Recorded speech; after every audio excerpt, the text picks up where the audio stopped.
ఇటు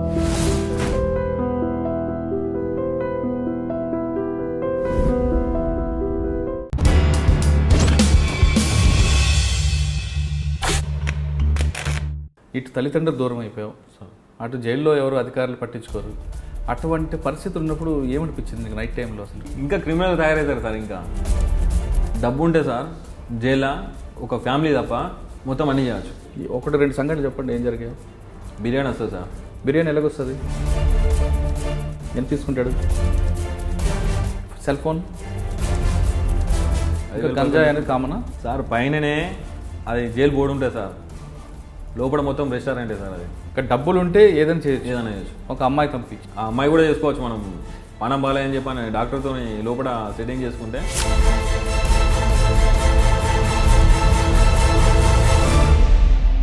అట్లా కూడా పోయేస్తుంది సార్. నేను నవ్వుతారు, మీకు తెలియదు కదా. డబ్బులు ఎక్కడ నీకు? సార్ చెల్లపల్లి జైల్లో. కానీ చెల్లపల్లి జైలు నుండి ఒక అమ్మాయి కోసం బ్రహ్మచారి ఏ విధంగా బయటకు వచ్చాడు, ఎక్కడికి వెళ్ళాడు? అంటే ఏమన్నా నీకు ఆరోగ్యం ఏం బాగాలని చెప్పు.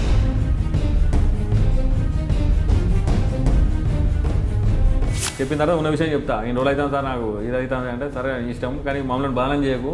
గాంధీ హాస్పిటల్లో వ్యభిచారం జరగదు కదా? 3 సంవత్సరాలు 8 నెలలు సార్ నేను ఫోన్ స్విచ్ ఆఫ్ చేయలేదు సార్. మీరు నమ్ముతారా? నేను జైలు ఉన్నా అంటే ఎవరు నమ్మపోయాను. వెంకటేశ్వర రెడ్డి సార్ వచ్చిండు, మనం లంగలమో దొంగలమో సార్. ఒక ఆఫీసర్ మనల్ని పిలిచి నీ బాధ ఏంటి, నీ పరిస్థితి అని చెప్పి మాట్లాడాడు. చెడుకి మనం చెడు పని చేసినా మంచిగా, కానీ మంచోడికి మనం మగదోనం చేయొద్దని చెప్పని ఫోన్ తీసేసిన సార్ నేను. వరంగల్ జైల్లో మహారాష్ట్ర వరకు ఏ గ్యాంగ్ అంటే ఏం చేసేవారు మీరు అందరు గ్యాంగ్ అంతా కలిపి? డ్రైవర్గా వాళ్ళు ఎంబడిపోయేది. వాళ్ళు ఏం చేసినా ఏమో మాకు తెలియదు. పలాని కాడు ఉండమంటే ఉండాలి, వాళ్ళు అయిపోయిన తర్వాత మళ్ళీ తీసుకురావాలి కదా సార్. అట్లా పోయినా వాళ్ళు ఏం చేసేవారు మీకు కార్లో కూర్చోబెట్టి? అంటే ఎలా దొరికారు మరి? అతను చెల్లె వాళ్ళ ఫ్రెండు మందు తాగిన తర్వాత నన్ను వాడిని రమ్మని చెప్పిందంట. వీడు పోయిండు. ఆ టైంలో ఆమె బయట పడుకునేది, వాళ్ళ అమ్మ బయట పడుకునేది. పోయి పిల్ల రమ్మన్న పిల్ల లోపల పడుకునేది. తర్వాత ఇక్కడ సిటీలో ఒక మర్డర్ చేసాను సార్. మర్డర్ ఎందుకు? ల్యాండ్ వేరేట్ ఉంది, మ్యాటర్ వేరేట్ అనేది. నేను మాట్లాడడానికి పోయినా, నా పేరు తెలుసు, కానీ ఆ క్యాండిడేట్ నేనని తెలియదు వాళ్ళకి. నా ఏరియాకి వచ్చి నువ్వు నాతో మాట్లాడుతున్నావు కదా.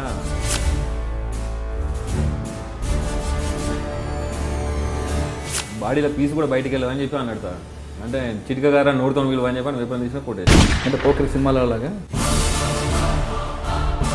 కానీ పాత స్నేహితులు, జైల్లో ఉన్న స్నేహితులు ఎవరు దగ్గర రావట్లేదు సార్. ఒకవేళ వచ్చిన మల్కజ్గిరి సిసిఎస్ బాల్సింగ్ సార్ అంటే ఉన్నాడు సార్. ఫస్ట్ ఓపెనింగ్ కానించాలి నాకు గిలాస కానించాలి తీసుకొచ్చి ఇచ్చింది అతనే. నాకు కష్టం వచ్చినా సుఖం వచ్చినా ఒక అన్న ఒక తమ్ముడు లెక్క చెప్తా సార్. చాలామంది కుర్రాళ్ళు చెప్తున్న చెడు స్నేహం వల్ల అవ్వచ్చు, లేదా ఇంకొక పరిస్థితుల్లో అవ్వచ్చు, తుపాకీ పట్టుకొని క్రైమ్ హీరోగా వెళ్ళాలి, డాన్గా ఎదగాలి అనుకుంటున్న వాళ్ళకి ఒక మాజీ ఖైదీగా ఉన్న బ్రహ్మచారి ఇచ్చే సందేశం ఏంటి? 5 సంవత్సరాలు జైలు శిక్ష అనుభవించి నరకం నుంచి బయటకు వచ్చిన దయచేసి నేరాలు చేసేవాళ్ళు చెడు దోషం చేయకుండా, చెడు అలవాట్లు పడకుండా ఇంట్లో వాళ్ళ తల్లిదండ్రులు చెప్పిన టీని ఎలాంటి తప్పులు చేయకుండా, లైఫ్ ఖరాబ్ చేసుకోకుండా మంచిగా ఉండాలి.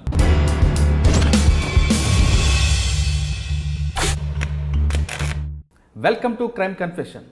పుట్టిన ప్రతి వ్యక్తి నేరస్తుడు కాడు.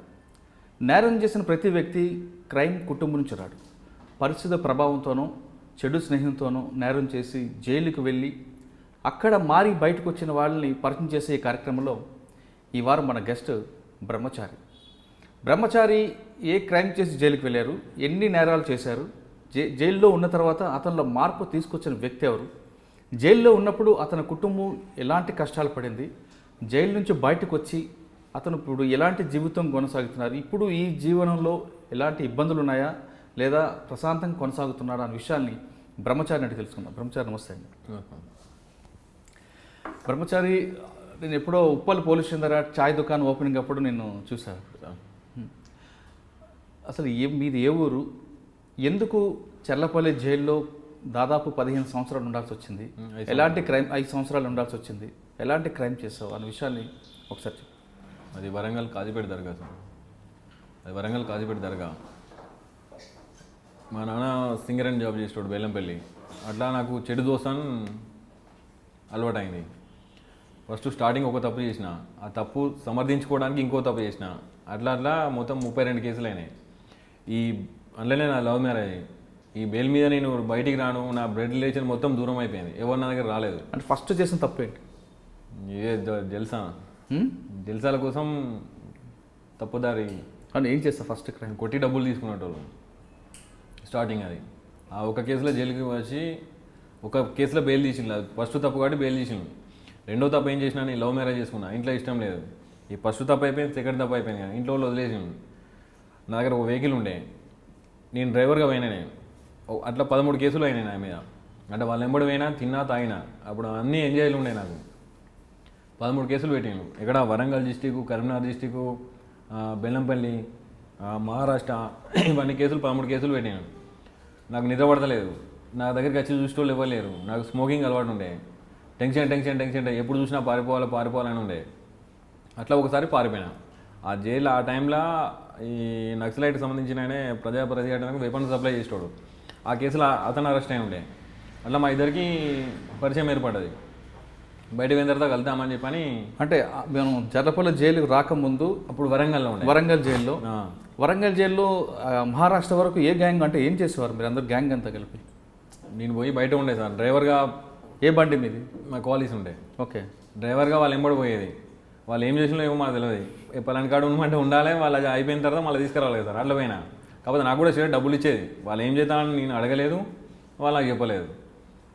అట్లా 13 కేసులు పెట్టిండు. అంటే 13 కేసులు ఎక్కడెక్కడ తీసుకొచ్చారు? వరంగల్ సార్, కరీంనగర్, ఆదిలాబాద్ డిస్టిక్, మహారాష్ట్ర, చంద్రపూర్, ఈ 13 కేసులు అయినాయి. అంటే వాళ్ళు ఏం చేసేవారు మీకు కార్లో కూర్చోబెట్టి? ఇంట్లో పోయి వాళ్ళని బెదిరించి డబ్బులు అవి తీసుకుని వచ్చేసాం. అట్లా జరిగింది. అప్పుడు ఒకసారి కాకుండా 2 సార్లు 3 సార్లు ఎప్పుడు కూడా మీకు చెప్పలేదు ఏం చేస్తున్నాం వాళ్ళు? తెలియదు. అంటే రెగ్యులర్గా పోయేది మేము. అంటే గ్యాప్ ఇచ్చి పెట్టుకుంటే ఇలా ఒక కాడికి పోసినాం కదా, మళ్ళీ నెక్స్ట్ మళ్ళీ పొద్దున్నే మళ్ళీ వేరే కాడికి పోయేది. జైలుకి వచ్చిన తర్వాత అంటే వాళ్ళు దొంగతనం చేసిన తర్వాత, దోపిడీ చేసిన తర్వాత నువ్వు దోపిడీలో ఉండేవాడు కాదు? నీ బయట ఉండే. వాళ్ళు చేసి పట్టుకొస్తున్నప్పుడు ఎక్కడిది అడగలేదు ఎప్పుడు? వాళ్ళు నాకు ఏం చెప్పపోయేది సార్. వాళ్ళు డ్రైవర్గానే వాళ్ళు ఎంబడి పోయేది. వాళ్ళు తిన్నప్పుడు నాకు తినిపించేది, వాళ్ళు అయినప్పుడు నాకు తాగిపించేది. నిజమేనా? డబ్బులు ఇచ్చేది. అప్పటిదాకా నాకు జైలు అంటే ఏంటో తెలియదు నాకు. అంటే ఎలా దొరికారు మరి? ఒక అమ్మాయి విషయంలో దొరికినాం సార్. ఇలాగ లవ్ కేసులో దొరికినాం అన్నాడు. ఏ విధంగా? ఈ వేరే ఫ్రెండ్ వాళ్ళ చెల్లె, వేరే మా టీములనే, అతని చెల్లె వాళ్ళ ఫ్రెండు మందు తాగిన తర్వాత నన్ను వాడిని రమ్మని చెప్పిందంట. వీడు పోయిండు. ఆ టైంలో ఆమె బయట వండుకునేది, వాళ్ళ అమ్మ బయట వండుకునేది. పోయి రమ్మన్న పిల్ల లోపల వండుకున్నాయి. పోయి అమ్మని లేపినాడు. దానికోసం గొడవ అయింది. గొడవ దునకంగా ఇంటి పక్క వాళ్ళు చూసి పలానైనా అని చెప్పి అంటే అట్లా గొడవ అయింది. వాళ్ళ మీద కంప్లైంట్ ఇచ్చి పోలీసుని తీసుకువెళ్ళాను. ఎవరిని? మనదు అనేటోని. అంటే మా టీంలో ఒక వ్యక్తి తీసుకొని పోయిన తర్వాత పొద్దున వస్తా అని చెప్పని పేపర్ రాపించుకొని వచ్చిండు. ఇటు పొద్దున పోకుండా ఎస్కేప్ అయినా నా దగ్గరికి వచ్చింది అన్నాడు. వీడు ఎవరితో తిరుగుతాడో వాడిని తీసుకుపోయి, అమాయకుని తీసుకుపోయి పోలీసులో పెట్టిన తర్వాత, సార్ వాళ్ళ ఎంబడి టీం ఉన్నది సార్, ఈ ఎస్ఐ ఏమో అమ్మాయి కోసం అడిగితే వాళ్ళ ఎంబడి టీం ఉన్నది సార్, వాళ్ళ దగ్గర వెపన్స్ ఉన్నాయని చెప్పని ఈ ఉన్న విషయం మొత్తం బయటికి వెళ్ళింది.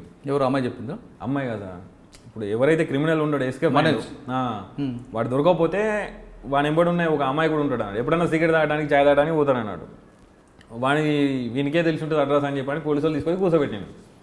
కూర్చోబెట్టి చెప్పు రాడు ఎక్కడ ఉంటాడు ఏం కదా అంటే, సార్ పలానా ఉంటారు సార్, వాళ్ళ ఇటు ఉన్నాయి సార్, వాళ్ళ దగ్గర కారు ఉంది, వెపన్స్ ఉన్నాయని చెప్పని ఈ స్టోరీ మొత్తం చెప్పాడు.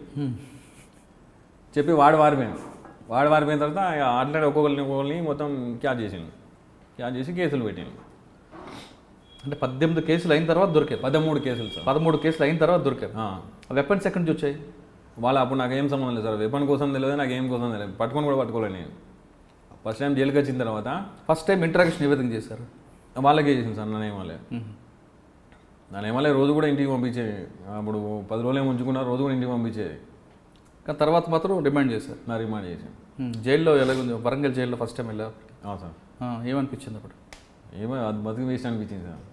అంటే అమ్మా నాన్న అప్పుడు ఏం బాధపడలేదా? రాలేదు వాళ్ళు. ఇక నాకు మళ్ళీ వాళ్ళ నా దగ్గర రాలేదు. 4 రోజులు ఉన్నా సార్. వేసుకోవడానికి బట్టలు కూడా లేకుండే సార్. అప్పుడు ఇక పారిపోదామని చెప్పని అనుకున్నాను నేను. అప్పుడే ఆ ముఖేష్ శర్మ అనేటైనా పరిచయం అయింది నాకు. ఎవరు? ముఖేష్ శర్మ. ఓకే. ఆయన యూపీ. అదే వెపన్ కేసులో అతను వచ్చిండు. మేము చేసింది ఏం లేదు కానీ పేపర్ స్టేట్మెంట్ పెద్దగా వచ్చింది సార్ మొత్తం. అయితే అందరు పిలిచి నన్ను అడిగేది, అట్లా ఎట్లా చేసిండు, ఏంటి, ఎట్లా పోయింది, ఎట్లా వచ్చిందని చెప్పి అడిగేది సార్. చెప్పి నా తలకాయ ఖరాబ్ అయిపోయేది. నా బాధ నాకుంటే వాళ్ళు అడిగేది టార్చర్ అనిపించేది సార్. ఆయన చెప్పిండు అన్నాడు, బయటకు వచ్చిన తర్వాత కలుగు నీకేమైనా హెల్ప్ కావాలని నేను చేద్దా అని చెప్పని అనుకున్నాడు అన్నాడు. నేను చెప్పిన నాకు వేరే దారి లేదురా భయ్, నేను పారిపో ఎస్కేప్ ఒకటే నాకు అని చెప్పంటే సరే భయ్ అని చెప్పని అతనికి బెయిల్ ఒక 2-3 రోజులు బెయిల్ వచ్చేది. ఆ బెయిల్ వచ్చి వెళ్ళిపోయిన 3 రోజులకు నాకు ఇంటర్వ్యూకి వచ్చిండు. ఇంటర్వ్యూకి వచ్చి కొన్ని సామాన్లు కావాలి తీసుకొచ్చి ఇచ్చిండు నాకు. తీసుకొచ్చిన తర్వాత నేను మహబూబ్నగర్ కోర్టు ఉండే నాది. పేచి పోయేటప్పుడు ఎస్కేప్ చేపించడానికి కూడా ట్రై చేసిండు నేనే. ఒకసారి అయితే కాలేదు. నెక్స్ట్ టైం నేనే అయితే నువ్వు రాకని చెప్పి నేనే ట్రై చేసిన. ఫస్ట్ టైం ఏ విధంగా ట్రై చేశాడు ఆయన? సార్ నేను ఎస్కేప్ చేయడానికి ఎలా ట్రై చేశాడు? కొడదామన్నాడు అలా. ఎవరిని? పోలీసు వాళ్ళని. అప్పుడు వీలు కాలేదు. నెక్స్ట్ టైం పోయినాం. ఎలా పారిపోయావు? పోయినా సరే అయిపోయింది కదా, కేసు కూడా అయింది కాబట్టి ఎలా పారిపోయావు? కోర్టు దగ్గర 2 కానిస్టేబుల్ కొట్టి కంపౌండ్ దొరికి. ఏ కోర్టు దగ్గర? మహబూబ్నగర్. కానిస్టేబుల్ కొట్టి పారిపోయి గోడ దూకి.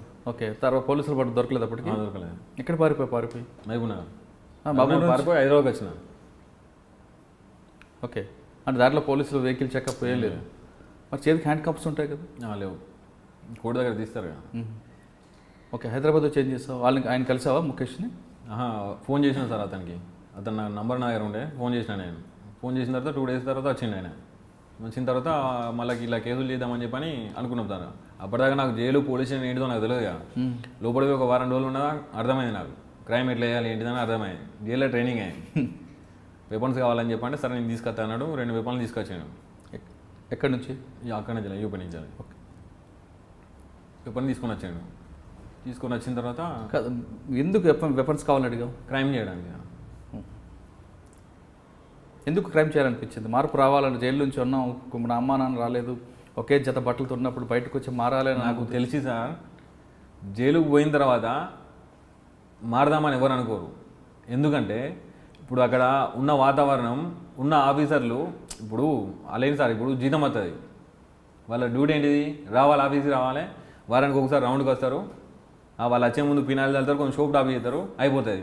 మీకు ఏం ప్రాబ్లం ఉన్నా ఏంటిదని చెప్పని ఒక ఆఫీసర్ మాట్లాడారు. వాళ్ళ బాధలు ఏంటిదో తెలుసుకోరు. మరి ఇట్లా 5 నిమిషాలు వచ్చి ఇట్లా పోతారు సార్. వాళ్ళకి ఏం అవసరం లేదుగా, అడగరు. వీళ్ళు ఏమనుకుంటారు సార్, ఇప్పుడు లోపల ఉన్న తర్వాత ఆయన వాళ్ళు రారు, దోస్తులు రారు, రిలేషన్ మొత్తం కట్ అయిపోతుంది.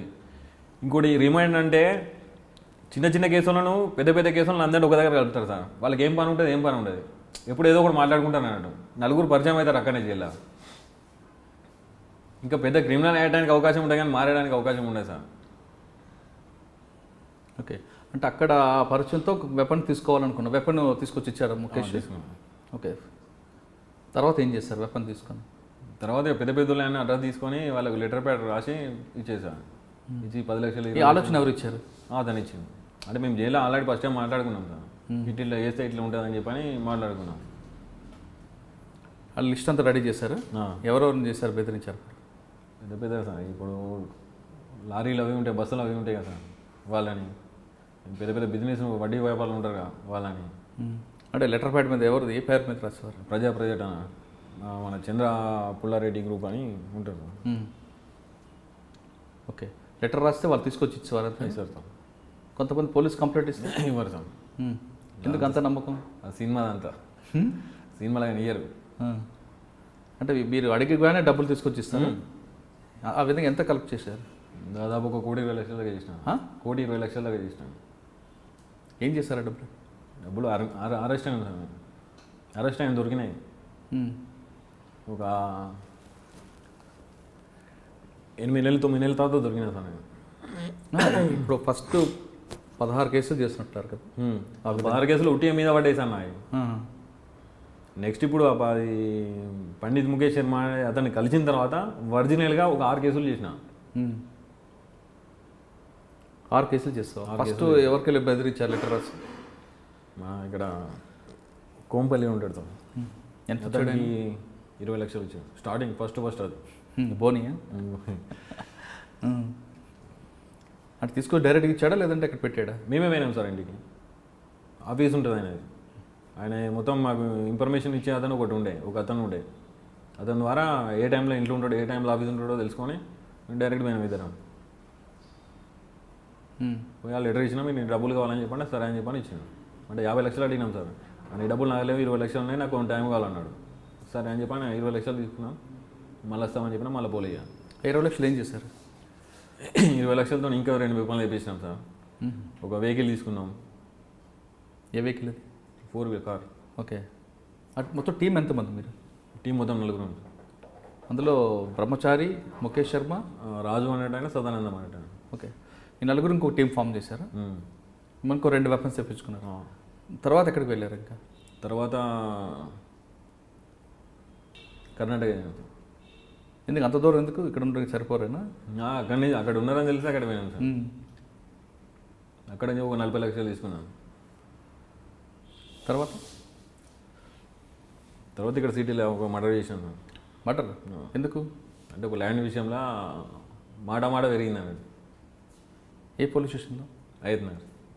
ఎవరిని మర్డర్ చేశారు? ఆ ల్యాండ్కి సంబంధించిన అతను. అంటే ల్యాండ్ వేరేట్ ఓన్లీ, మ్యాటర్ వేరేట్ అనేది. నేను మాట్లాడడానికి పోయినా, నా పేరు తెలుసు కానీ ఆ క్యాండిడేట్ నేనని తెలియదు వాళ్ళకి.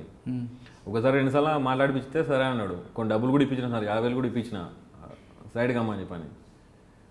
సరే చూద్దామని అన్నాడు. పోయి చెప్పిన, ఆయనకు తిరిగి చెప్పిన. ఇప్పుడు నాకు 10 కోట్ల ఆశ ఉంది సార్, నేనే లేకుండా ఒక ఆశ నా ఏమో రాదు కదా. ఎందుకన్నా నీకు ఉట్టిగా వచ్చింది కదా, దాన్ని వదిలేయని చెప్పంటే నా ముందరికి వచ్చి నువ్వు మాట్లాడతావారా అని చెప్పని కొంచెం ఎక్కువ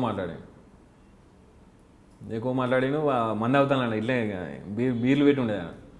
నా ఏరియాకి వచ్చి నువ్వు నాతో మాట్లాడుతాను కదా, చచ్చిపోడు సంపుడు దాకా మాట్లాడుతాను కదా, ఆడేవాడు చారిగాడు తిరుగుతాడట. ఇప్పుడు నువ్వు వచ్చినావు, నా ఎంబడి ఇప్పుడు 10 మంది ఉంటారు సార్. ఆయన ఎంబడి 10 మంది ఉంటారు, చిటికెత్తి ఇంకో 10 మంది అవుతారు, నీ బాడీలో పీస్ కూడా బయటికి వెళ్ళదని చెప్పి అన్నాడు సార్. అంటే చిటికగారా నోడుతో విలువ అని చెప్పి వేపని తీసిన కొట్టేసిన. నిర్ణయం అన్నట్టు కదా. ఫస్ట్ మర్డర్ అదేనా? అంటే పోకరి సినిమాలో లాగా ఏమో సార్, అప్పుడు ఆవేశం మందు తాగిన ఆవేశంలో. నాకు మందల లేదు. ఆయన మందు తాగున్నాడు, వాళ్ళ మంద కొట్టి అసలు బాధ అనిపించలేదు మర్డర్ చేస్తున్నప్పుడు? ఇక ఫీల్డ్ అప్పుడు అట్లా ఉండదు సార్. మర్డర్ చేసి మరి వెళ్ళారు ఇంటికి పోయాను. పోలీసులు రాలేదా?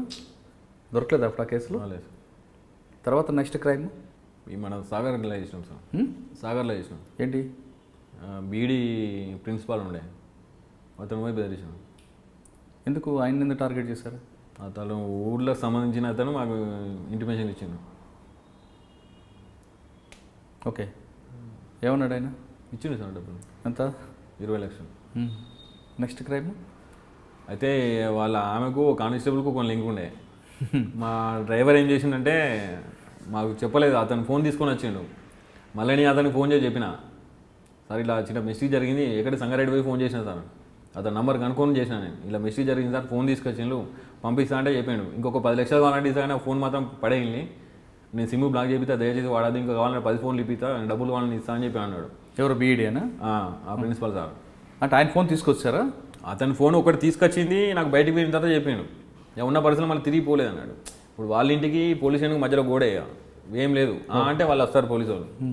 అట్లాంటి ఇంట్లో పోయినాం. అయితే బయట డ్రైవర్ ఫోన్ తీసుకొచ్చింది, నాకు చెప్పలేదు. వాడు దాచిపెట్టుకుంటే ఇది ఒక ఫోన్ చెప్పిండు నాకు. చెప్తా నేను తెల్లారి సంగారెడ్డి పోయి చెప్పిన, ఇట్లా పొరపాటు జరిగింది సార్ ఇట్లా అని చెప్పంటే, సరే మీరు చేసినందుకు నాకు కొంచెం మనశ్శాంతి ఉంది, లేకపోతే రాత్రి మొత్తం నేను నిద్రపోలేదు, ఇంకా 10 లక్షలు కావాలంటే నేను ఇస్తా, 10 ఫోన్లు కావాలన్నా కూడా నేను ఇప్పిస్తా, కానీ దయచేసి ఆ ఫోన్ మాత్రం వాడద్దని చెప్పాను. లేదు సార్ పడేస్తామని చెప్పని నేనే తుక్కు దంచి పడేసిన సార్. అయితే ఆ డ్రైవరు వాళ్ళ బావ అప్పుడు ఎస్పీ ఉండే, రాజేష్ కుమార్ నల్గొండ ఎస్పీ, వాళ్ళ బావ కథ అని చెప్పాడు. ఇలా మా సార్ దగ్గరికి ఇట్లా 3 వచ్చింది, వాళ్ళ దగ్గర వెపన్లు ఉన్నాయి, డబ్బులు తీసుకుపోయిన చెప్పి చెప్పాను. చెప్పి లాస్ట్లో నా ఫోన్ తీసుకుపోయిన అని చెప్పాను. ఆయన ఫోన్ మీద ఈఎంఐ నెంబర్ ఉంటుంది కదా సార్, దాని మీద ట్రాప్ చేసిన అట్లా దొరికినాం. దొరికిన తర్వాత ఈ కేసులన్నీ బయటకు వచ్చినాయి ఆటోమేటిక్గా. అంటే ఫస్ట్ అక్కడ నల్గొండ పోలీసులు దొరికారా?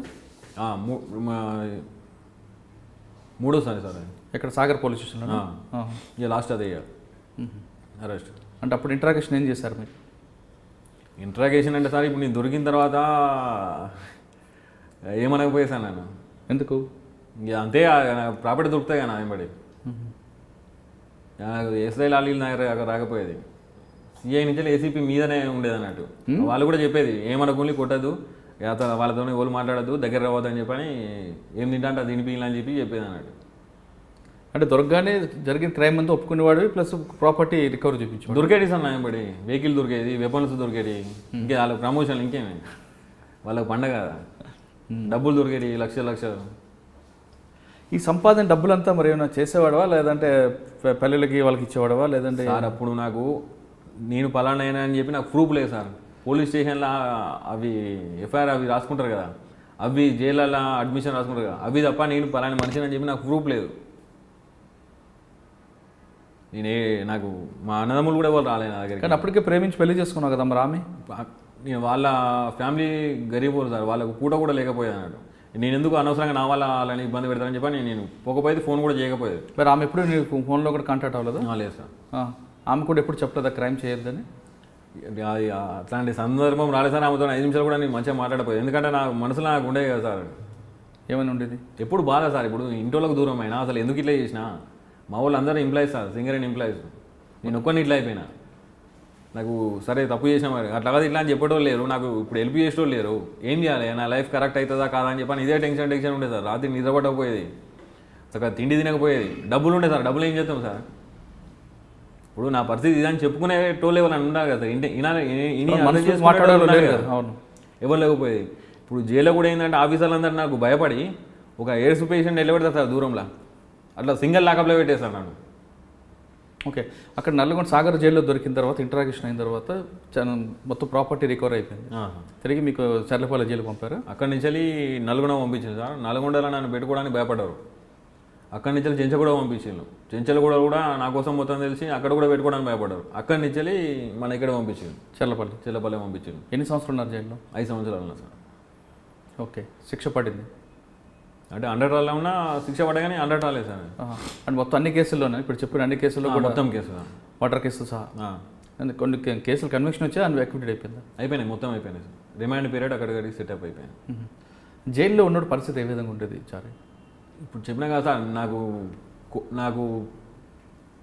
16-17 సంవత్సరాలు అప్పుడు సార్ ఒంటలు పోతామంటే భయం అయ్యేది సార్. మా అమ్మ లేపోయి అమ్మ ఒంటలు వద్దామని చెప్పని పోయేసేది సార్. అలా పోయిన తర్వాత నాకు గుండె బండ్ అయిపోయింది సార్. ఎందుకంటే అందరూ కష్ట సుఖాలని మాట్లాడుకుంటారు సార్. మా ఇంట్లో అట్లా అయింది, వీళ్ళ ఇంట్లో ఇట్లా అయింది, పోలీసు నన్ను ఇట్లా చేసిండ్రు, మా ఇంటికి వచ్చి ఇట్లా చేసిండ్రు అని చెప్పని ఒక్కొక్కరు ఒక్కొక్క బాధ ఉంటుంది సార్. అంటే ఏం తెలియని తీసుకుపోయి అలా ట్రైనింగ్ ఇచ్చి బయటికి పంపిస్తారు అన్నాడు. అది అంటే జైలు అనేవి ట్రైనింగ్ కాలేజీలు అంటావు సార్. అయితే నిజానికి నేను బయటికి వచ్చిన తర్వాత మ్యాక్సిమం నేనంటే అందరికీ నా పేరు అందరికీ తెలుసు సార్. ఆ క్యాండిడేట్ నేనని తక్కువ మందికి తెలుసు. బయటకు వచ్చిన తర్వాత ఏంటి ఒక 2 మర్డర్లు 3 మర్డర్లు చేద్దామనుకున్నాను. ఎవరైనా సిటీలో పెద్ద పేరు పోసిన రౌడీ షీటర్ ఉంటారు కదా సార్, వాళ్ళను మర్డర్ చేసి నేనంటే అందరికీ తెలవాలి, 3 రోజులు బతికి చచ్చిపోయినా మంచిదే అని చెప్పి అనుకున్నాను. నేను అనుకునే టైంలో మన ఈ వెంకటేశ్వర రెడ్డి సార్ వచ్చిండు.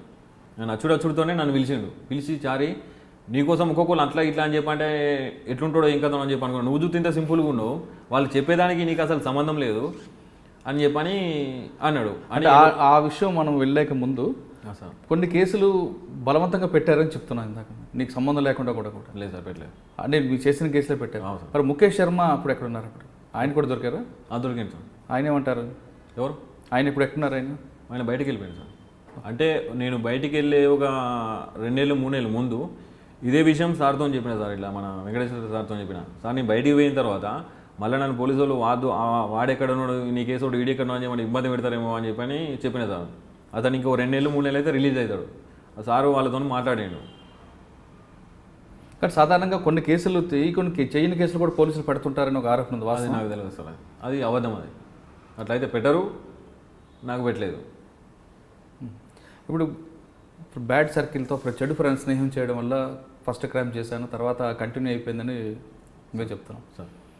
ఇటు తల్లిదండ్రులు దూరం అయిపోయావు సార్, అటు జైల్లో ఎవరు అధికారులు పట్టించుకోరు. అటువంటి పరిస్థితి ఉన్నప్పుడు ఏమనిపించింది నీకు నైట్ టైంలో? అసలు ఏం చేస్తాం సార్, ఇంకా క్రిమినల్ తయారవుతారు సార్. ఇంకా ఇప్పుడు డబ్బు ఉంటే సార్ జైల్లో ఒక ఫ్యామిలీ తప్ప మొత్తం అన్నీ చేయవచ్చు. అంటే ఇప్పుడు ఈ వెంకటేశ్వర రెడ్డి సార్, ఇంకో శోభన్ బాబు సార్ అనే జైలర్ ఉన్నారు సార్, వీళ్ళు లేకముందు డబ్బు ఉంటే జైల్లో అన్నీ చేయవచ్చు. 1-2 సంఘటనలు చెప్పండి, ఏం జరిగాయో? బిర్యానీ వస్తుంది సార్, మందు తాగొచ్చు. బిర్యానీ ఎలాగొస్తుంది?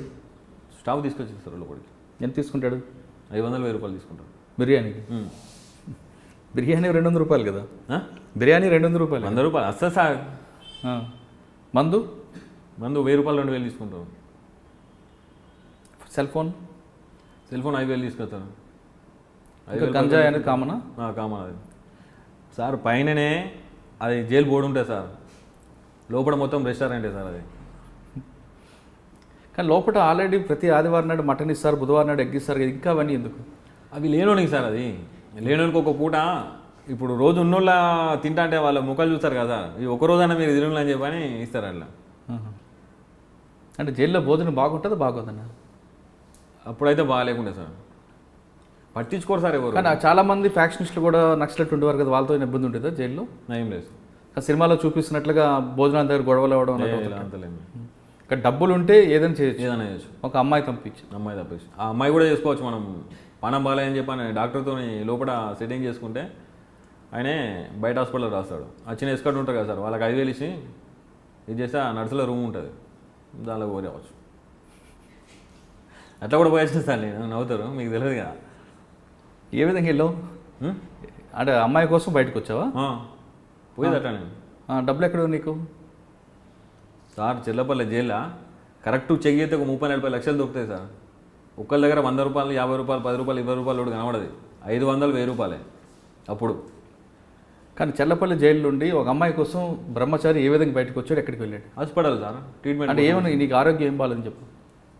డాక్టర్తో మాట్లాడితే అయిపోతుంది సార్. డాక్టర్ పెన్ను వాటి రాసిందంటే ఎవరు అబ్జెక్షన్ ఉండే కదా సార్, పంపిస్తారు, ఎస్కార్డ్ ఇచ్చి పంపిస్తారు. ఏ హాస్పిటల్కి వచ్చావు? ఉస్మానియాకి వచ్చినా, గాంధీ పోయినా. గాంధీ హాస్పిటల్లో వ్యభిచారం జరగదు కదా? డబ్బులు లేని వాళ్ళకి సార్, డబ్బులు ఉంటే అన్ని సెట్టింగ్లు జరుగుతాయి సార్. అంటే హాస్పిటల్ పబ్లిక్గా వార్డ్ రూమ్లో ఎలాగ జైలు వార్డు ఉంటుంది కదా? ఇప్పుడు అడ్మిట్ అయితే జైలు వాడు సార్. అడ్మిట్ కాకపోతే మామూలుగా చెకప్ ఇకప్ ఒక అర్ధ గంట సేపు వెయిటింగ్ అంటే మన ఇష్టం.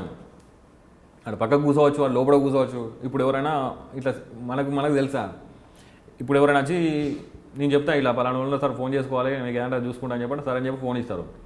వచ్చి కూర్చొని మాట్లాడుతుంది. ఎవరని చెప్తే అక్కనో చెల్లెనో మరదలో గిరదలో అని చెప్తాను నేను. చెప్పిన తర్వాత ఉన్న విషయం చెప్తా, ఇన్ని రోజులు అవుతాను సార్ నాకు ఇది అవుతుంది అంటే, సరే నీ ఇష్టం కానీ మమ్మల్ని బలం చేయకు, మరీ ఇంత చేయకని చెప్పి చెప్తారు. వాళ్ళకి అమౌంట్ ఇచ్చేసా అయిపోయా, ఇంకేం. కానీ మరి రూమ్ కావాలి కదా?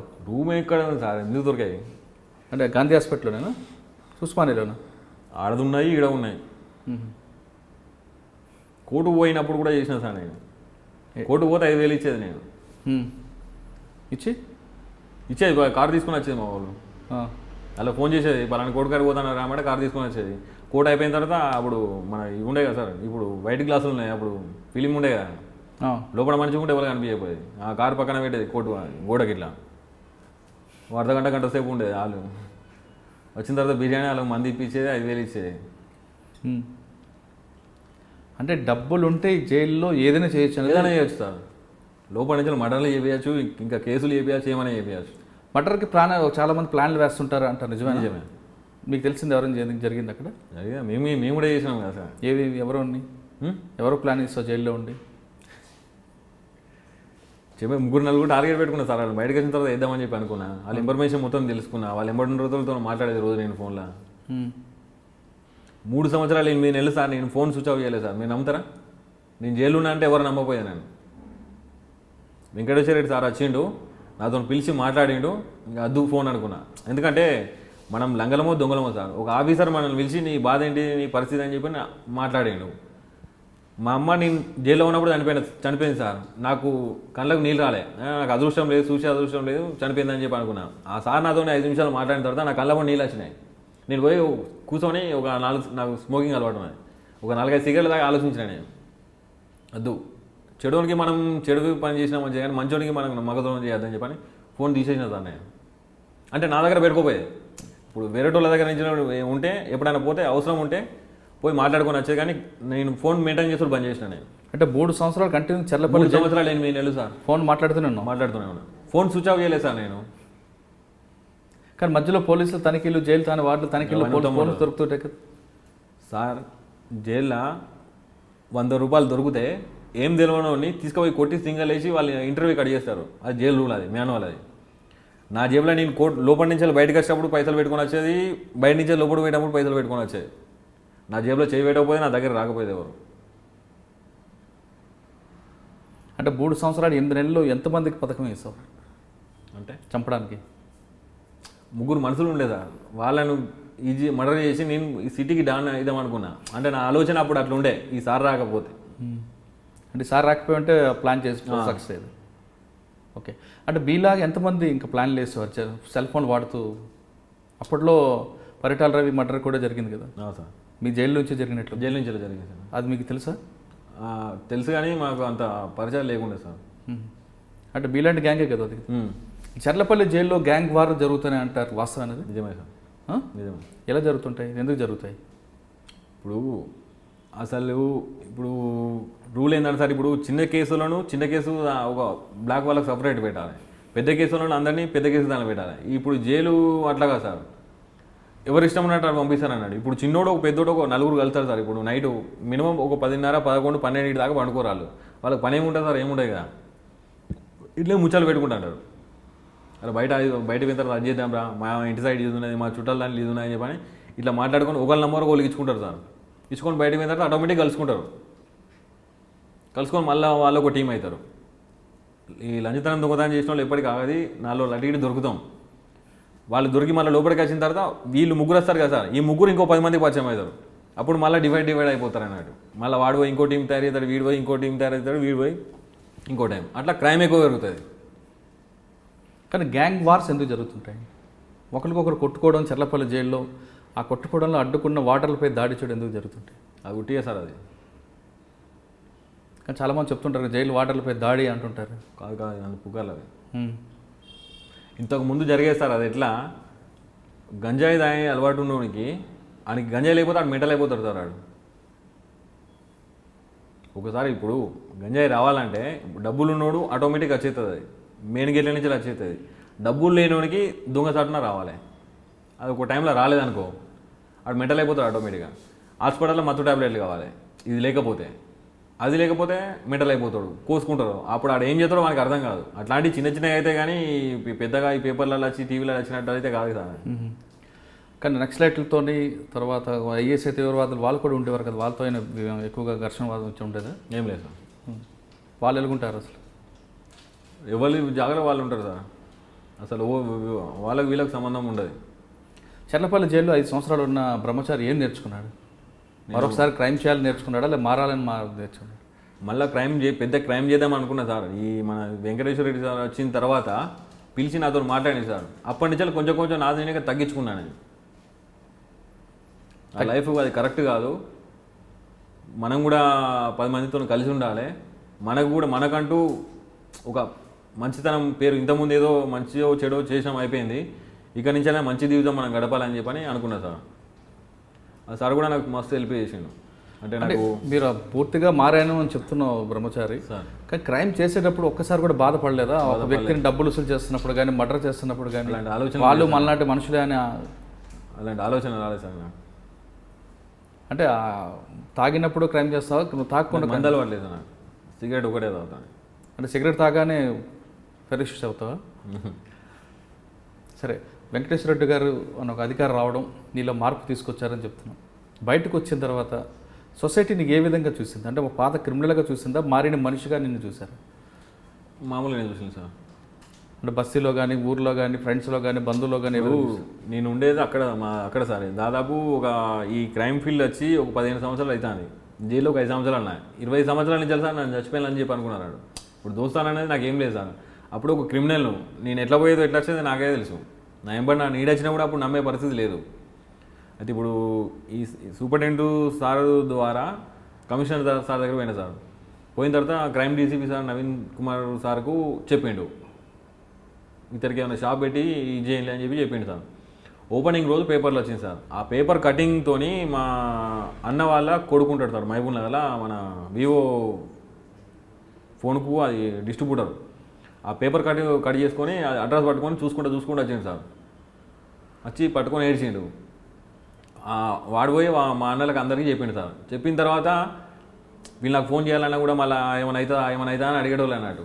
మళ్ళీ ఈ సార్తో చెప్పిన, నేను సూపరింటెండెంట్ సార్తో చెప్పిన, సార్ ఇట్లా సంగతి అంటే వాళ్ళ నంబర్ నాకు అని చెప్పని నంబర్ తీసుకున్నాడు సార్.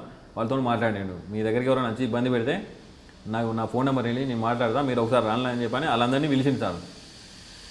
ఇదే విషయం మన నవీన్ కుమార్ సార్ కూడా చెప్పిన, సార్ ఇట్లా సంగతి అంటే ఆ సార్ కూడా మాట్లాడింది సార్. మాట్లాడిన తర్వాత వాళ్ళ కౌన్సిలింగ్ ఇచ్చిండు. ఇప్పుడు వానికి మాకేం సంబంధం లేదు, మేము ఒక ఆఫీసర్ము, వాడు మారినా మా జీతం మాకు వస్తుంది, వాడు మారపోయినా మా జీతం మాకు వస్తుంది. వాడిని నమ్మి వాడికి మంచి దారిలో నడవాలని చెప్పని మాకు అవసరం లేదు. వాడు చెడిపోయినా మాకేం రాదు, మంచిగా ఉన్నా మాకేం పెట్టాడు. కాకపోతే మనం మనుషులం. ఈ జైల్లో ఎంతమంది ఎట్లా బాధలు ఉంటారో మాకు తెలుసు. ఒక అవకాశం ఇచ్చినాం.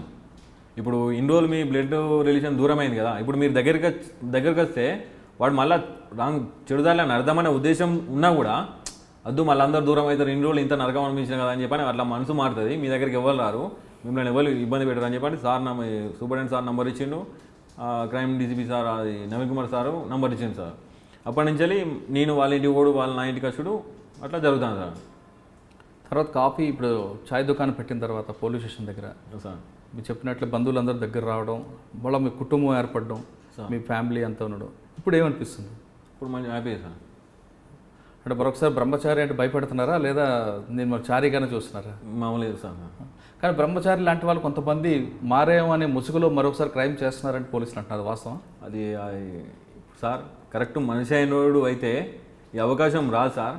సరే మనల్ని నమ్మి ఒక దారిలో పెట్టిండ్రు, అది తప్పు చేస్తే ఆడు మనిషి కాదు సార్, ఇక బతికి వేస్ట్. ఇక కానీ బ్రహ్మచారి నేరం చేయకపోవచ్చు, కానీ మరి కొంతమంది నేరాలు చేస్తూ తిరిగి పోలీసులకు అరెస్ట్ అవ్వడం జరుగుతుంది, సంఘటనలు జరుగుతున్నాయి కదా సార్. ఇప్పుడు అట్లే ఎట్లా అంటే సార్, ఇప్పుడు మొన్న నాకు కూడా జరిగింది సార్. ఇప్పుడు షాపు పెట్టించింది సార్. ఇప్పుడు బ్లాక్లో కొంతమంది మందు తెల్లదాకా అమ్ముతారు, అది తప్పు కాదు. ఎందుకంటే వాళ్ళకి మామూలు వస్తాయి, వాళ్ళ దగ్గర పోయి అడుగుతారు. మీ మామూలు మా దగ్గరికి వచ్చి అడగారు కదా. ఇప్పుడు నవీన్ కుమార్ సార్ ఇక్కడ క్రైమ్ డీసీపీ ఉన్నప్పుడు 24 hours పర్మిషన్ ఉండేది సార్, మా దగ్గరికి ఎవరు రాలే. అవసరం కూడా పెట్రోలింగ్ జీప్ నాకు సెక్యూరిటీ ఉండేది, ఏమైనా గొడవలు కాకుండా ఉండేది. ఈ మధ్యలో ఒక ఎలక్షన్లో ఒక 6 నెలలు ఉన్నదనగా 11:30కు బంద్ చేయమన్నారు సార్. ఇప్పుడు నాకు వెళ్ళాలి సార్, ఇప్పుడు నాకు సంపాదించి పెట్టింది ఏం లేదు, ఇల్లు కిరాయి వెళ్ళాలి, మా కొడుకు స్కూల్ ఫీజు వెళ్ళాలి, మెయింటెనెన్స్ వెళ్ళాలి కదా సార్. మీరు మళ్ళీ ఏం చేయాలి సార్ నేను? ఇంకోటి ఫిట్టర్ లెవెల్లో కంప్లైంట్ ఇచ్చిండ్రు. ఫిట్టర్ ఉంటుంది కదా సార్, ఈ ఫిట్టర్ దానిలో కంప్లైంట్ ఇచ్చిండ్రు ట్రాఫిక్ పోలీస్ స్టేషన్కి. ఎట్లా అంటే మంచి పెద్ద ఎమ్మెల్యే వాళ్ళ ఇల్లులన్నీ రోడ్ డివైడర్ తీసేస్తాను, ఈ టీ స్టాల్ ఇక్కడ ఎందుకు పెట్టిన పోలీసులకు మీకు ఏం సంబంధం ఉంది అని చెప్పని కంప్లైంట్ ఇచ్చింది. అప్పుడు పాత ఆఫీసర్లు అందరూ లేరు కదా సార్, ఆ సీఎన్ఎల్ పిలిచి వేరే ప్లేస్ చూసుకో అని చెప్పని సింపుల్గా అయిపోయాడు. చెప్తా సార్తో నేను చెప్పిన, సార్ వేరే ప్లేస్ చూసుకోమని చెప్తాను కరెక్టే, ఇప్పుడు నేను పోయి పెట్టుకుంటా అంటే పెట్టుకొని సార్ నన్ను పెట్టుకోండి సార్. ఎవరైనా ల్యాండ్ ఆర్డర్ పోలీసు వాళ్ళు వచ్చి ఫస్ట్ పెడితేనే పెద్ద గొడవలు జరిగినాయి, ఆఫీసర్లు అప్పుడు మంచిగా ఉండే సపోర్ట్ ఇచ్చి ఆయన పరిస్థితి ఇట్లున్నది, మీరు ఆ జోలికి పోదని చెప్పని వాళ్ళను తిట్టి బెదిరించి ఇచ్చేసిండ్రు. ఇన్ని సంవత్సరాల నుంచి ఒక దగ్గర నేను ఉంటానా, ఇంతకుముందు నాకు కిరా వర్రాస ఏం లేదు, ఇప్పుడు పలాని కాడు ఉంటానా పలాని నోడా అని చెప్పి తెలుసు.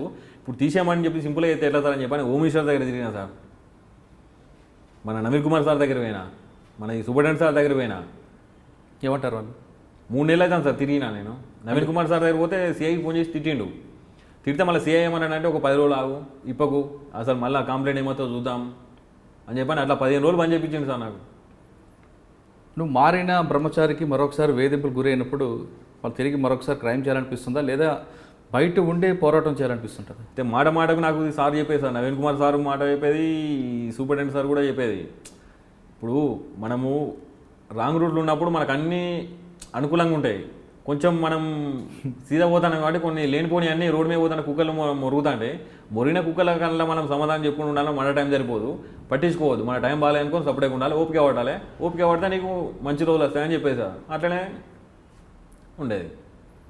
అంటే ఇప్పుడు ఉన్న టీ స్టాల్లో వివాదంలో ఓపిక్గా ఉండి ఒక సమస్య పరిష్కారం చేసుకోవడానికి బ్రహ్మచారి పోరాటం చేస్తారు. ఇంతకుముందు నాకు హెల్ప్ చేసే వాళ్ళు ఎవరు లేకుండా కదా సార్. ఇప్పుడు మా అన్నల ఎంప్లాయీస్ నాకు ఏం ప్రాబ్లం వచ్చినా కూడా 10 లక్షలు కావాలని కూడా ఇప్పుడు ఇస్తారన్నట్టు. కానీ పాత స్నేహితులు, జైల్లో ఉన్న స్నేహితులు ఎవరు దగ్గర రావట్లేదా సార్? ఒకవేళ వచ్చినా నాకు ఈ మల్కజ్గిరి సిసిఎస్ బాల్సింగ్ సార్ అంటే ఉన్నాడు సార్, ఫస్ట్ ఓపెనింగ్ కానించాలి నాకు గిలాస కానించాలి తీసుకొచ్చి ఇచ్చింది అతనే. ఆ క్రైమ్ డీసీపీ సిఏతో చెప్తే సిఐ వీళ్ళకి చెప్పినాడు. నాకు కష్టం వచ్చినా సుఖం వచ్చినా ఒక అన్న ఒక తమ్ముడు లెక్క చెప్తా సార్. ఇప్పుడు ఎవడన్నా జైలు నుంచి రిలీజ్ అయినా కూడా నాకు కలిసినా కూడా సార్ ఇట్లా సంగతి సార్ ఆయనతో మాట్లాడతా సార్ అని చెప్పని. ఎందుకంటే ఇప్పుడు నేను కష్టమో సుఖమో అన్ని సంవత్సరాలు నేను లోపల అనుభవించి వచ్చిన సార్, నాకు ఒక దారి దొరికింది. వాడు కూడా చెడిపోవద్దు, వాడికి చెప్పి చూద్దాం సార్ అని చెప్పని ఆ సార్ ద్వారానైనా లేకపోతే నేనైనా ఆ సార్తో చెప్పి అతను మాట్లాడి ఇది చేసాను సార్. అతను చెప్పేది నువ్వు మంచిగా ఉందాం అనుకుంటే నా దగ్గర రారా, నీకేమైనా సపోర్ట్ కావాలంటే నేను చూసుకుంటా, పోలీసు వాళ్ళతో ఏమైనా ప్రాబ్లం ఉందా ఇంకా బయట ఏమన్నా నీకేమన్నా హెల్ప్ కావాలా నేను చేస్తా మంచితనం. అంటే నువ్వు మారడం కాకుండా నీలాంటి వాళ్ళు కూడా మారుకుంటూ నువ్వు చాలా మంచి పని చేస్తున్నావు.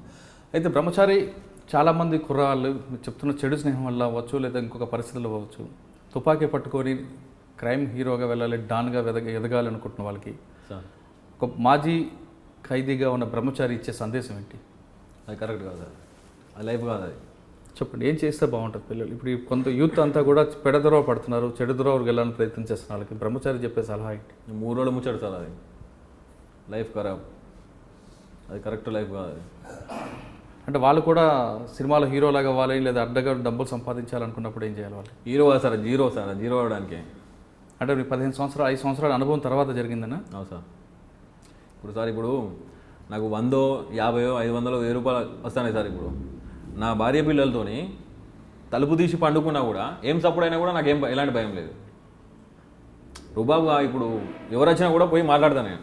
అప్పుడు మేము ఉండే ఇంటి దగ్గర కుక్క మొరిగినా టెన్షన్ ఎవరు వచ్చిండ్రు, కొత్త వెహికల్ పోయినా కొత్త మనిషి పోయినా కూడా ఎవరైనా ఏంటిదని చెప్పని కొన్ని కిలోమీటర్ పోయి ఎంక్వైరీ చేసే సార్, పలాని నంబర్ వెహికల్ ఎక్కడి నుంచి ఎక్కడ పాసింగ్ ఎక్కడదని చెప్పని తిరిగేది. ఆ ఏరియా ఎంబడే ఖాళీ చేసేది, అంత టెన్షన్ ఉండేది. ఇప్పుడు నాకేం టెన్షన్ లేదు కదా. తప్పు చేసుడు ఎందుకు, ఆ లక్షలు ఇంట్లో పెట్టుకుంటే ఎందుకు, టెన్షన్ ఎందుకు సార్? ఇప్పుడు మనశ్శాంతి లేకుంటే ఎందుకు సార్? లక్షల కోట్లు మనకి ఎందుకు? డబ్బుంటే కాదు మనిషికి మనశ్శాంతి ఉండాలంటున్నారు బ్రహ్మచారి. అంటే యువత తుపాకీ పట్టుకొని నేరాల బాట పడకుండా దానివల్ల వచ్చేది హీరో కాదు జీరో అంటున్నారు బ్రహ్మచారి.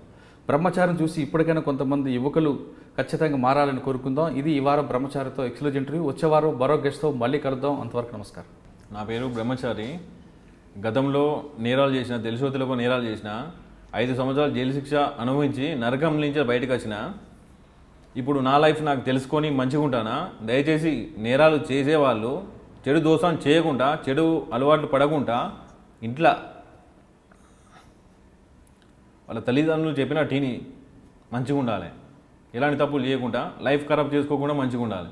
For more videos, subscribe to iDream. And loads of fun entertainment and content, do watch iDreams. Do subscribe iDream Media.